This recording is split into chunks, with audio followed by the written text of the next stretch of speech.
Hello students, welcome to Magnet Brains. मैं रूपाली वर्मा। आज आपके लिए आपकी क्लास 12th की बुक अंतरा भाग 2 का 7वां अध्याय भरत राम का प्रेम तुलसीदास जी द्वारा रचित हम यहाँ पर लेकर आए हैं। यहाँ पर जो हम ये प्रस्तुत करने जा रहे हैं कि जब राम जी जो हैं अयोध्या को छोड़कर चले गए थे, अब उसके बाद में जब भरत वापस आते हैं तो उन्हें पता चलता है कि पिता का देहावसान हो चुका है और भैया राम जो हैं वो वन को वो प्रस्थान कर चुके हैं। जब उन्हें सारी बात पता चलती है तो वो बहुत दुखी होते हैं। फिर वो सीधे कहाँ जाते हैं? श्री राम से मिलने के लिए। श्री राम से मिलने के लिए वो पहुंचते हैं चित्रकूट पे। चित्रकूट में ही वहां पर भरत और राम का मिलाप होता है और यहाँ पर पूरी एक सभा बैठती है जहाँ पे सभी मुनिगण, मंत्री, राम और भरत सभी होते हैं। तो उसी सभा में जो है लक्ष्मण जी बोलना शुरू करते हैं। पहले तो भाई उस सभा को, जैसे कि प्रथा है कि पहले जो गणमान्य गण होते हैं वो संबोधित करते हैं, तो मुनिवर उससे पहले उस सभा को संबोधित कर चुके हैं। अब भरत अपना वचन कहना शुरू करेंगे। तो क्या कहते हैं? तो सबसे पहला पद हम पढ़ना शुरू करते हैं। तो सबसे पहला पद जो हमारा क्या है? पुलकी शरीर सभा भय ठाड़े, नीरज नयन नेहजल बाढ़े, कब मोह मुनिनाथ निभारा, एहिते अधिक कहाँ मैं काहा। मैं जानद निज नाथ सुभाहु, अपराधी पर कोहु न काहू, मोह पर कृपा स्नेहु बिल सेखो, खेलत सुनिक ना कबहू देखी, शिशुपन ते परिहेट न संघु, कबहू कीन ना मोर मन भंगु, मैं प्रभु कृपा रीति जिये जोही, हारे खेलत जितावे मोही, मनहु सहेस सकोच बस मन सुखा कही न बैन, दरसत तृप्ति ना आजहू लगी प्रेम पिया से नैन। तो यहाँ पर ये दो तरीके से प्रस्तुत किया गया है। ये इतना पोर्शन हमारा चौपाइयां कहलाता है और ये हमारा दोहा कहलाता है। 4 लाइन या उससे अधिक छंद युक्त जो होते हैं वो सभी हमारे क्या कहलाते हैं? चौपाइयां कहलाती। तो ये सब हमारी क्या है? चौपाइयां हैं। और ये हमारी चौपाई है और ये हमारा दोहा है। इतना आपका कॉन्सेप्ट क्लियर होना चाहिए कि कहाँ दोहा है, कहाँ चौपाई है, कहाँ सोरठा है, सवैया है, कवित्य है। ये चीजें आपको समझते हुए चलनी है। चलिए अब आगे देखते हैं, इसके अर्थ को समझना शुरू करते हैं। जैसे कि हमने बताया कि सभा थी, सभा में मुनिवर पहले ही उस सभा को संबोधित कर चुके हैं। अब कौन है? अब भरत आ रहे हैं बोलने के लिए। तो क्या बोले? पुलकी शरीर सभा भय ठारे। जो कौन है? पुलकी के इसके लिए संबोधित किया है भरत। भरत अपने जर्जर शरीर को लेकर खड़े होते हैं। अब जर्जर शरीर क्यों है? क्योंकि पिता से वियोग हो चुका है, भैया राम से वियोग हो चुका है, उनसे मिलने के लिए आए। तो बहुत ही कमजोर दशा में थे वो। तो क्या हुआ? कमजोर दशा वाले शरीर लेकर भरत खड़े हुए। कहाँ? सभा में खड़े हुए। नीरज नयन नेहजल बाढ़े, और उनकी आंखों से आंसू ऐसे बह रहे थे जैसे कि बाढ़ आई हुई है। बहुत बुरी तरीके से वो रो रहे थे।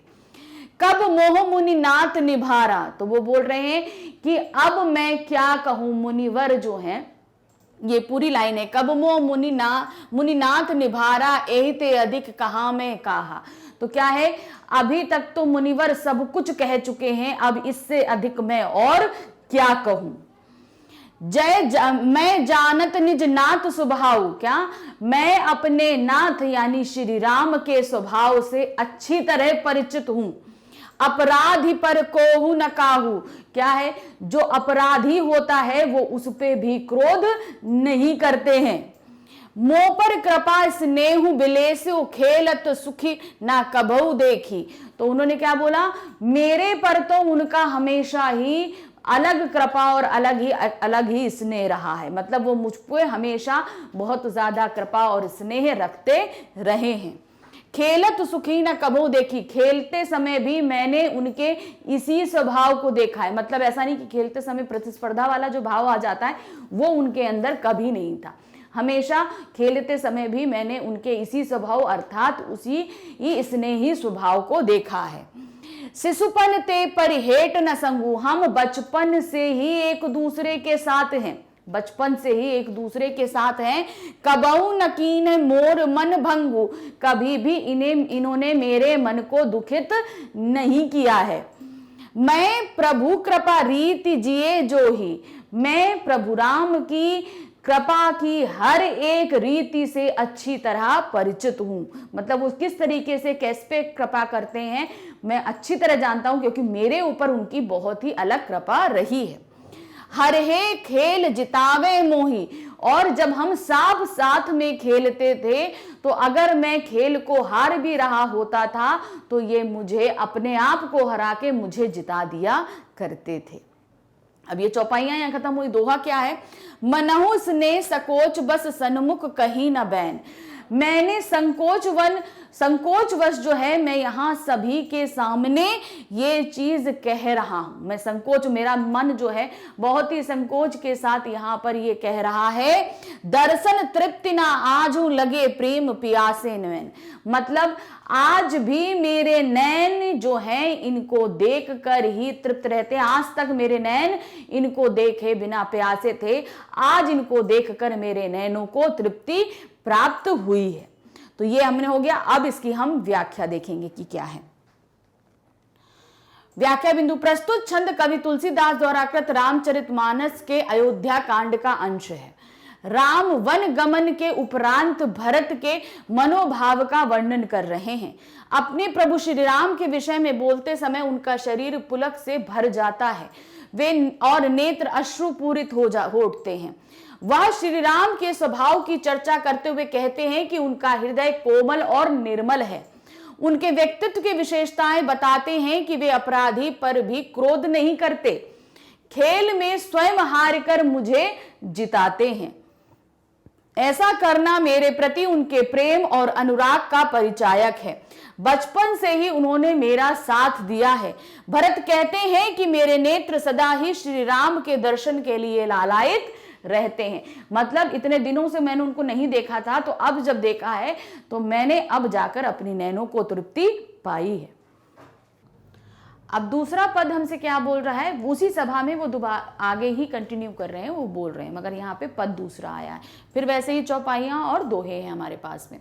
विधि न सकेहू सही मोर दुलारा, नीच बीचू जननी मिस पारा, सहट कहते मोही अजुना शोभा, अपनी समुझ साधु सुचि को भा, मातु मंदी में साधु सुचालू, ठय अस आवत कोटि कुचालू। फरही की कोवत बाली सुसाली, मुक्ता प्रवस की संबुक काली, सपने हूं दोषक ले सुनकाहू, मोर अभागा उदधे अवगाहू, बिनु समझे निज अध परिपाकू, जाठे जेह जननी कही काकू, इधे हे लिहारे सब होरा, एक ही भांति भले सब मोरा, गुर गोसाई साहिब सिय रामू, लागत मोही नीक परिणामू, साधु सभा गुरु प्रभु निकट कहूं, सुथल सती साठा नति सती भाट, प्रेम पर पंचुकी झूठ फुर जाने मुनि रघुर साठा। तो अब यहाँ पर क्या बोल रहे हैं भरत जी कि विधि को यानी कि भाग्य को, पहली लाइन है ना, विधि ना सकेहू सही मोरा, तो यानी कि विधि यानी कि भाग्य को मेरा और श्री राम का साथ बिल्कुल भी पसंद नहीं था। मतलब बहुत ज्यादा उनका साथ पसंद नहीं था, इसलिए नीच बीच जननी मिच पारा, और इसीलिए उन्होंने बीच में जो है माता को जरिया बना के हम दोनों का अलगाव करा दिया। यह सट कहते मोही अजुना शोभा, मुझे ये सब कहते हुए बिल्कुल भी शोभा नहीं देता है। क्या? अपनी समझू साधु सुचि को भा, मैं अपने आप को साधु समझूं, मतलब मैं अपने आप को अच्छा कहूं। माँ तु मंदी में साधु सुचालू, और माँ को क्या बोलूं मैं कि मैं माँ को बोलूं कि तुम जो हो वो कुबुद्धि। माँ को बुरा बोलकर अपने आप को साबुत करना, साधु सिद्ध करना, ये बिल्कुल भी शोभा नहीं देता है।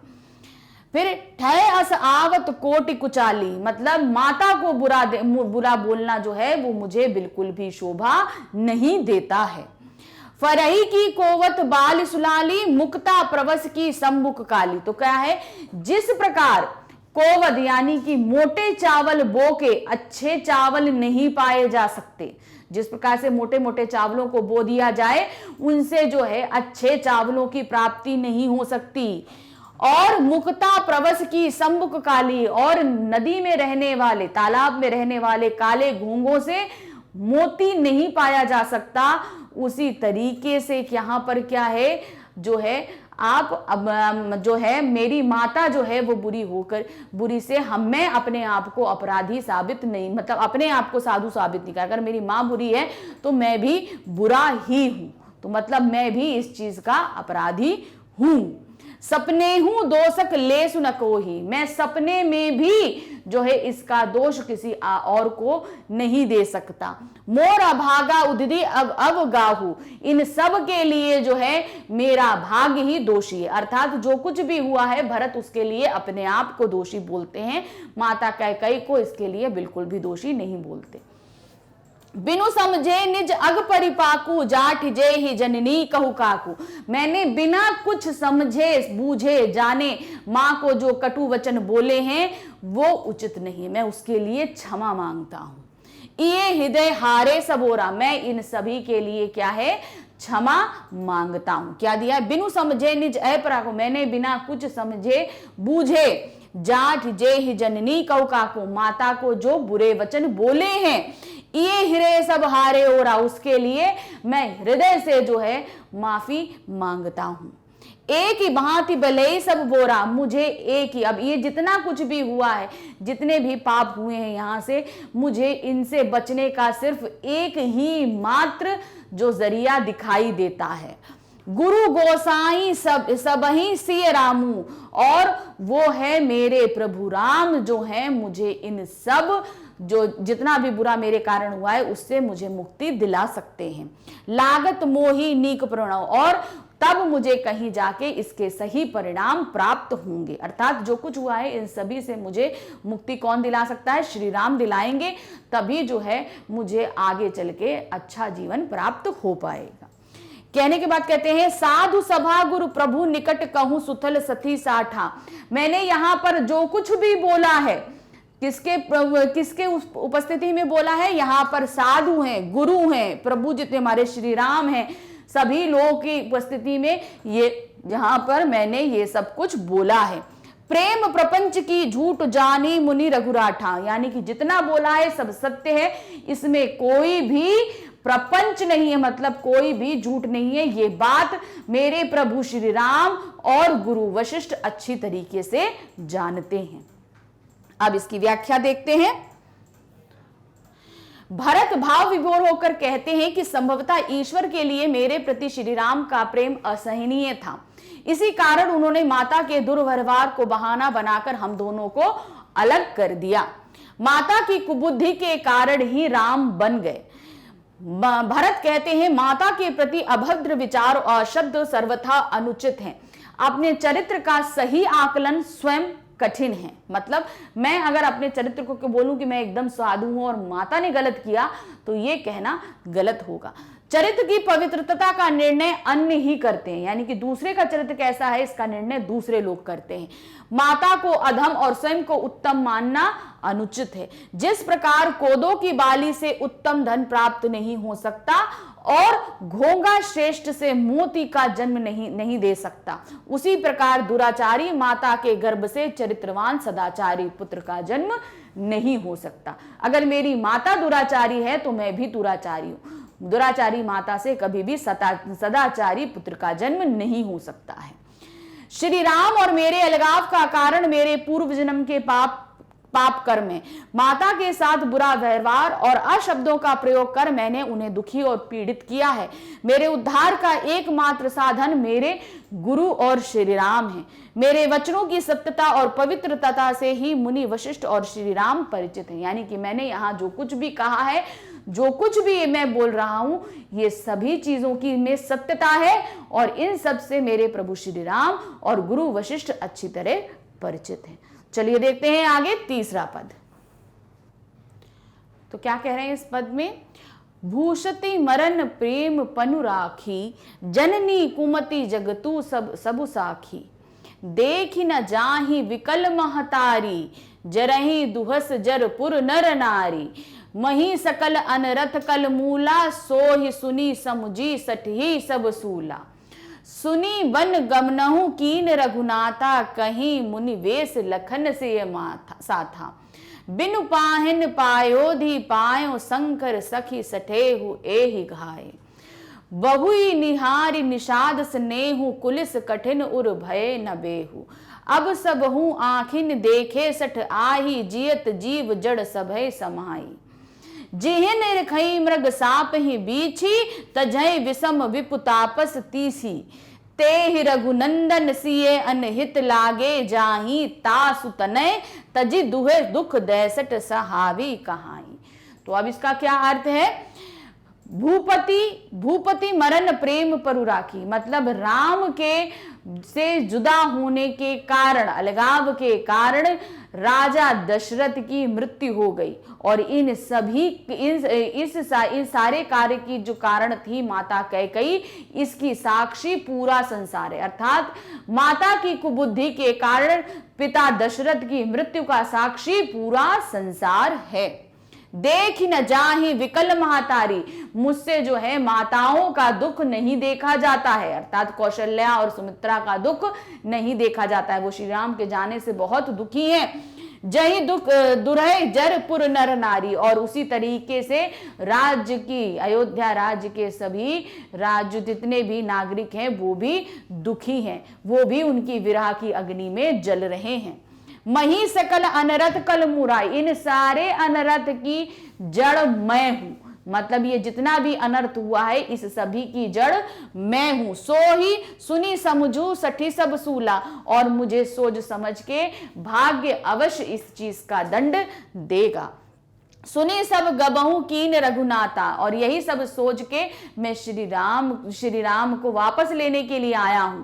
और इन सभी के मतलब जब ये सारा घटित हुआ है तो मैं यहाँ क्यों आया हूँ? श्री राम को वापस ले जाने के लिए आए थे। तो क्या है? सुनी बन गबहू कीन रघु जाओ, जैसे ही मैंने ये सुना कि रघुनाथ जो हैं वो वन को चले गए हैं, यानी कि वन प्रस्थान कर गए हैं। करी मुनि वेश लखन से साथा, मतलब मुनि का वेश धारण करके लखन और सीता माता को अपने साथ में लेकर वो वन को प्रस्थान कर गए हैं। बिना पाहिन पये धिपाए, और उनके पैरों पर खड़ाऊ तक नहीं है, मतलब कुछ भी उन्होंने अपने पैरों में नहीं धारण किया हुआ है। शंकर साखी सटे यही घाय, और जितने भी कांटे, जितनी भी कंकड़ हैं उनके कारण उनके पैरों में घाव हो गए हैं।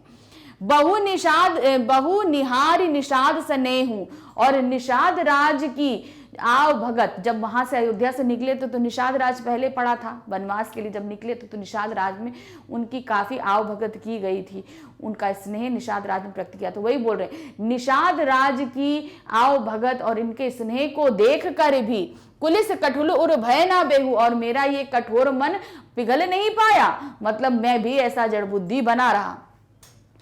अब सुबह आंखें सेठे आई, जियत जीव जड़ सभे समाई। जब देखते हैं कि श्री राम पद में चले आ रहे हैं, यहां तक कि देखते हैं यानी कि जी कौन देखते हैं आगे बताएंगे। जब देखते हैं कब कि श्री राम पद पे आ रहे हैं तो जितने भी जीवित वर्ण हैं वो सब जड़ हो जाते हैं, ताकि श्री राम को किसी प्रकार की चोट ना पहुंचे।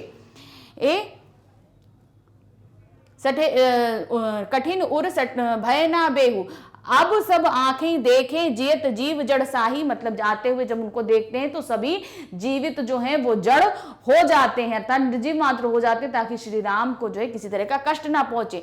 जिहे निरखी मग सापे बीछे, और जिस रास्ते से प्रभु जाते हैं वहां पर सांप और बिच्छू भी, सांप और बिच्छू जहरीले माने जाते हैं ना, सांप और बिच्छू भी तजई विष विषु तापस तीनी, और प्रभु राम की जो है कृपा से वो भी अपना विष त्याग देते हैं कि उनके विष से कहीं इन लोगों को चोट ना लग जाए, इसलिए सांप और बिच्छू भी अपने विष को त्याग देते हैं जी।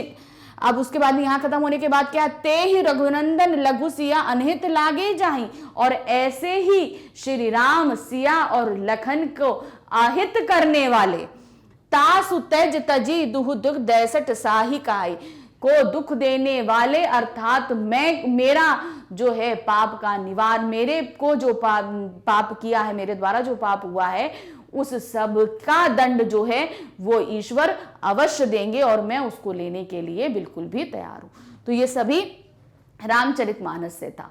अब इसकी व्याख्या देखेंगे। राम के वन गमन के पश्चात सब दुखी हैं। भरत माताओं और अयोध्या वासियों के दुख का मूल कारण स्वयं को मानते हैं। राजा दशरथ ने राम वियोग में प्राण त्याग दिए। राजा की मृत्यु और माता की कुबुद्धि का साक्षी समस्त संसार है। राम के वनवास के कारण अयोध्या के नागरिक विरह अग्नि में जल रहे हैं। मेरे कारण ही श्री राम लक्ष्मण सीता मुनि का वेश धारण कर वन चले गए। वे बिना पादुका पैदल चल रहे हैं। भगवान शंकर इस बात के साक्षी हैं कि मैं सबके दुख का कारण होने पर भी जीवित हूं। निषाद राज की भक्ति और श्रद्धा को जानकर ही मेरा कठोर हृदय नहीं पिघला। श्री राम के प्रताप से मार्ग में आने वाले सर्प बिच्छू भी अपना विष त्याग देते हैं। ऐसे दयालु श्री राम लक्ष्मण और सीता के साथ सतुता का व्यवहार किया। उस कैकेयी के पुत्र भरत को ईश्वर अवश्य दंड देगा। मतलब मेरे साथ, मेरे कारण ये जो सब कुछ घटित हुआ है, इसके कारण मुझे अवश्य ही दंड मिलेगा।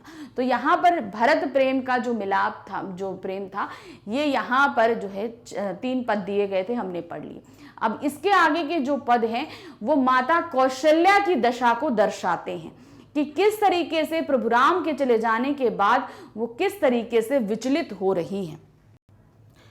तो हमारा पहला पद क्या बोल रहा है? जननी निखरत ही बान धनु ही बार बार उर नैनी लावती प्रभु जून की ललित पन ही कबहू प्रथम ज्यों जाहि जगावती कहीं प्रिय वचन सवारे उठत तात बलि मातु बदन पर अनुज सखा सब द्वारे कबहू कहित यो बड़ी बार जहि जाहू भूप पह मैया बंधु बोली जह जो जेठ है जो अब भाव गई निछावर ही मैया कबहू समझू वन गमन राम को रहे चकित चित्र लिखी सी तुलसीदास वह सब कहें ते लागी प्रीति सीखी सी।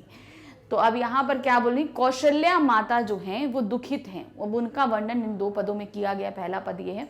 तो इससे पहले जो हम भरत राम का प्रेम पढ़ रहे थे वो अवधी भाषा में लिखा गया है और ये दोनों पद ही हमारे ब्रज भाषा में लिखे गए हैं। तो दोनों का ही कॉम्बिनेशन है, ध्यान रखिएगा। ये जो पद इनके कौशल्या माता के ऊपर लिखे गए हैं ये ब्रज भाषा में लिखे गए। तो क्या बोल रही है, उनकी दशा, वो दुखी हैं। जननी निखरत बाण धने हूं, यानी कि माता कौशल्या जो है वो श्री राम के धनुष बाण, धनुष और बाण बार बार उर नैने लागे, बार बार अपने नैन उठा के जो है अपने नैनों को लगाते हैं। किसको? धनुष बाण प्रभु जू की ललित पनी, जब उनके छोटेपन की जो जूतियां हैं उनको और धनुष बाण को बार बार उठाकर अपने नैनों से लगा लेती हैं। उन्हें ऐसा लगता है कि मैं श्री राम को प्यार कर रही हूं। कबहू प्रथम जो जाहि जगावत कहे प्रिय वचन समारे, और कभी कभी श्री राम के कक्ष में उनको सुबह सुबह उठाने के लिए पहुंच जाती हैं। उठो तात, कहती हैं उठो पुत्र, बलि मातु बदन पर अनुज सखा सब द्वारे, और उनके शरीर को सहलाते हुए, मतलब उनके ऊपर उनकी बलाएं लेते हुए, ऐसे करके बलाएं ली जाती, उनकी बलाएं लेते हुए कहती हैं कि तुम्हारे भाई और सखा द्वार पर खड़े हैं। कबू कहे तो यो बड़ी बार भई जाऊ भूप भूष भय भया, और उठ जाओ और अपने भाई और मित्रों के साथ मिलकर अपने मन का भोजन ग्रहण करो। बंधु बोली जय जो भाव गई निछावरी मैया, और जो है बार बार उनको जगा के बोलती हैं कि मैं तुमको बार बार उठा रही हूं प्यार से कि उठ जाओ पुत्र, की अपने मन का भोजन ग्रहण कर लो। कभऊ समुझी वन गमन राम को रहे चकी चित्र लिखी सी, और जैसे ही उनको ये चीज ध्यान आती है कि राम जो हैं वो वन को चले गए हैं, वैसे ही वो चित्र लिखी सी हो जाती है, अर्थात चित्र में बनी हुई एक महिला के समान एकदम स्तब्ध हो जाती है। जैसे मूर्ति होती है खड़ी एकदम स्टेचू, वैसे ही वो एकदम स्तब्ध हो जाती हैं। तुलसीदास वह सब कहें लागति प्रीति सीखिसी।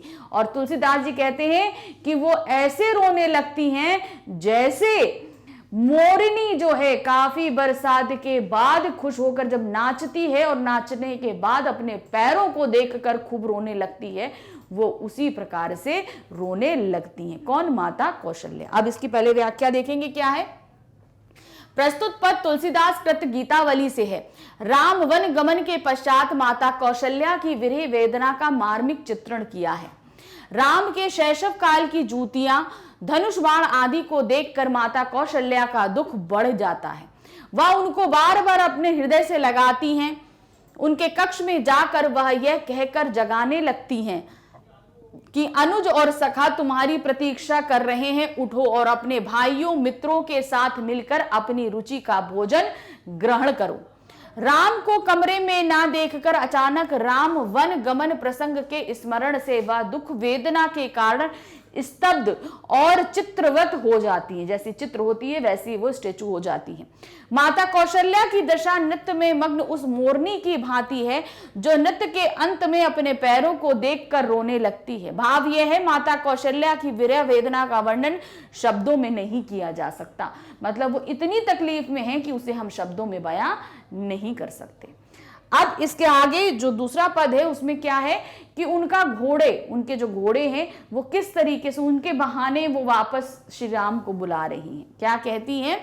राधो एक बार फिर आवो, ए बज बाज बिलो की आप बहुरे बही सिधावे, जे पे प्यारी पोख कर पंकज बार बार चुचुकारे, जो क्यों जिवाही मेरे लाल लाडिले, ते अब निपट बिसारे, भरत 100 गुनी सार करत अति प्रिय जान तिहारे, तदपि तिन्हि दिन होत झावरे, मनहु कमल हिम समारे, सुनो पथिक जो राम मिले वन कहियो मातु संदेशो, तुलसी मोही और सबही ते इनको बड़ो अंदेशो। तो अब यहां पर क्या बोल रहे हैं कि माता कौशल्या जो हैं अब दुखी हैं, तो उनके घोड़े जो हैं वो बहुत ज्यादा दुर्बल हो गए। श्री राम की वियोग में उनके घोड़े बहुत दुर्बल हुए। तो उन्हीं को देखते हुए क्या बोल रही हैं? राधो एक बार फिर आओ। कहते हैं श्री राम तुम वापस एक बार और आ जाओ। एक बार विलोकी ए बार बाज विलोकी अभो बिन बनई सिधारे, मतलब तुम मेरे लिए नहीं आओ लेकिन अपने इन प्रिय घोड़ों को देखने के लिए एक बार आ जाओ। विलोकी मतलब देखने के लिए, अपने इन प्रिय घोड़ों को देखने के लिए एक बार आ जाओ। जे पह पाई पोख कर पंकज बार बार चुचुकारे, मतलब इन घोड़ों की जो तुम बार सेवा अपने कमल के समान कोमल हाथों से तुम खुद उनकी सेवा किया करते थे।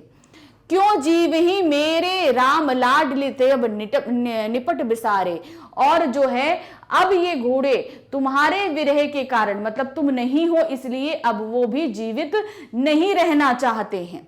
भरत 100 गुनी सार करत अति प्रिय जान तिहारे, भरत इनकी बहुत सेवा करते हैं क्योंकि वो जानते हैं कि ये घोड़े तुम्हारे प्रिय हैं, उनकी बहुत सेवा करते हैं। तदापि दिने दिन होत झावरे मनु कमल हिमारे, और उसके बाद भी ये दिन पे दिन इतनी सेवा भरत की करने के बाद भी वो उसके बाद भी दिन पे दिन जो है वो जीर्ण होते ही चले जा रहे हैं। अर्थात उनकी दशा वैसी ही है जैसे कमल के फूल पर कोई हिमपात कर दे तो एकदम से कैसे मुरझा जाते हैं, तो वो उसी तरीके से उनकी दशा होती जा रही है। सुनो पथिक ओ जो राम मिले वन कहियो मातु संदेशा। अब एक पथिक जा रहा था, उससे बोलते हैं हे पथिक सुनो, तुम वन में अगर तुमको राम मिले तो उनको तुम उनकी माता का संदेश यानी मेरा संदेश जरूर दे देना। तुलसी मोही सबही ते इनको बड़ो अंदेशो। क्या कह रहे हैं कि तुलसीदास जी कहते हैं यहां पर सभी तुम्हारा बेसब्री से इंतजार कर रहे हैं कि तुम आ जाओ, मतलब तुम्हारे घोड़ों की दशा और अपने घोड़ों को नहीं, अपनी माता को नहीं, अपने परिवार को नहीं, तो कम से कम अपने घोड़ों को देखने के लिए जरूर आ जाओ। तो ये जो पद लिए गए थे दोनों ये गीतावली से लिए गए हैं। अब इनकी व्याख्या देखते हैं। प्रस्तुत पद में अश्व के बहाने माता कौशल्या की वेदना का मार्मिक चित्रण है। किस प्रकार अश्वों को देखने के बहाने अयोध्या लौटने को कहती हैं। वास्तव में माता राम को देखने मिलने की आकांक्षी हैं। राम के प्रिय अश्वों की दुखी अस्वस्थ अवस्था उनकी चिंता का कारण है। माता कौशल्या कहती हैं, जिन अश्वों की देखभाल तुम स्वयं अपने कर कमलों से करते थे, तुम्हारे स्पर्श के अभाव से उनकी दशा हिमपात हुए कमल के समान है। माता कौशल्या पथिक से अनुरोध करती हैं कि वन में यदि राम से भेंट हो तो उन्हें अश्वों की दशा से अवगत करा दो, कि मतलब उनकी अश्व जो है बहुत ही बुरी हालत में है, उनको अवगत करा दो ताकि वो एक बार उन्हें देखने के लिए अवश्य आ जाए। तो इस तरीके से इस पाठ की व्याख्या हमने पूरी खत्म की। आप और भी पाठ की अगर व्याख्या देखना चाहते हैं तो बिल्कुल भी चिंतित नहीं होइए, उसके लिए आपको जाना है हमारी वेबसाइट magnetsbrain.com पे। आप वहां पर जाएंगे, जैसे ही उसका पेज ओपन होगा उसमें आपके सामने क्लास 1st to 12th सारी क्लासेस मेंशन है। तो आप जिस भी क्लास में पढ़ते हैं, आपको कोई डाउट है तो आप उस क्लास को क्लिक करेंगे। जैसे ही क्लिक करेंगे आप उस क्लास में जितने भी सब्जेक्ट पढ़ाए जा रहे हैं वो आपके सामने आ जाएंगे। तो जिस भी सब्जेक्ट में है वहां पर आप वॉच नाउ क्लिक कर देंगे। वॉच नाउ क्लिक करते ही उसके अंदर उस सब्जेक्ट में जितनी भी बुक्स हैं, जितने भी चैप्टर हैं आपके सामने होंगे। बस आपको उसके चैप्टर पे क्लिक करना है जहां पे भी आपको डाउट हो रहा है। बस चैप्टर क्लिक करेंगे आप, जैसे ही उसमें सारे टॉपिक्स आ जाएंगे। आपको टॉपिक क्लिक करते ही आपका वीडियो स्टार्ट हो जाएगा। वीडियो देखिए और अपने सारे डाउट्स को क्लियर करिए, लेकिन साथ ही हमारे चैनल को लाइक, सब्सक्राइब और शेयर करना बिल्कुल भी नहीं भूलिएगा। Thank you for watching. Bye bye.